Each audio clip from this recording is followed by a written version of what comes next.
বিসমিল্লাহির রহমানির রহিম নাহমাদুহু ওয়া নাসাল্লি আলা রাসূলিহিল করিম আম্মা বাদ।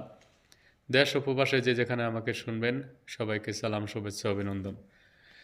আজ আপনাদের মাঝে এমন একটি ঘটনা আপনাদের মাঝে প্রকাশ করব, সেটা শুনলে আপনাদের যারা মুসলমান আছেন তাদের রুহ কেঁপে যাবে। স্কটল্যান্ডগামী একটি ফ্লাইটে যুক্তরাষ্ট্র থেকে যাচ্ছিল অভয় দাস নামে এক ব্যক্তি, ভারতীয় বংশোদ্ভূত। উনি ইংল্যান্ডে বসবাস করেন। তো বিমানে উঠে আল্লাহু আকবার বলে চিৎকার করেন এবং ট্রাম্প মুর্দাবাদ, আমেরিকা মুর্দাবাদ বলে স্লোগান দেন। তারপরে তাকে বিমানের কর্মীরা বেঁধে ফেলেন এবং আটক করেন, বিমানকে জরুরি অবতরণ করেন।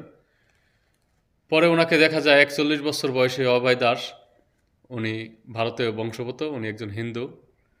তো এই ঘটনাটা আসলেই নিছক একটি ঘটনা না, এটা একটা চক্রান্ত, মুসলমানদেরকে জঙ্গি বানানোর একটা, জঙ্গি বলে সাব্যস্ত করার একটা প্রচেষ্টার অংশ। এটা ভারত সরকারের আরএসএসের একটা খেলা। হয়তো ভারত ভাবছে এভাবে মুসলমানদেরকে জঙ্গি বানিয়ে তারা বাংলাদেশে এবং মুসলমানদের উপর প্রেশার ক্রিয়েট করে মুসলমানদেরকে দমিয়ে রাখার চেষ্টা করবেন। এই চেষ্টা ভারতের কখনো সফল হবে না, এটা হয়তো ভারত জানে না। কোনো জুলুমকারী কখনো জয় হতে পারে নাই, কোনো মিথ্যাবাদী কখনো জয় হতে পারে নাই।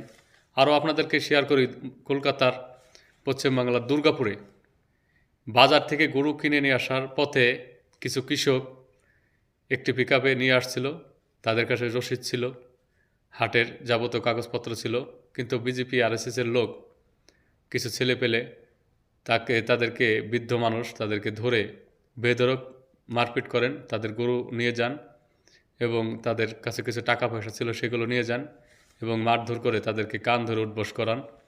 সে বিষয়ে পশ্চিমবাংলার পুলিশ 2 জনকে অ্যারেস্ট করেছে, 15 জনকে খুঁজছে এবং তাদের বিরুদ্ধে অভিযান চলছে। তো এই হলো পরিস্থিতি। তো এই পরিস্থিতির জন্য ভারতের বিজেপি সরকার সম্পূর্ণ দায়ী, আরএসএস দায়ী।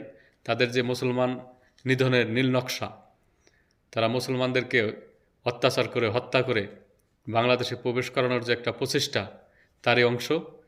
তবে এই প্রচেষ্টা ভারতের কখনো সফল হবে না, সেটা হয়তো ভারত জানে না, হিতে বিপরীত হবে। আবার কথা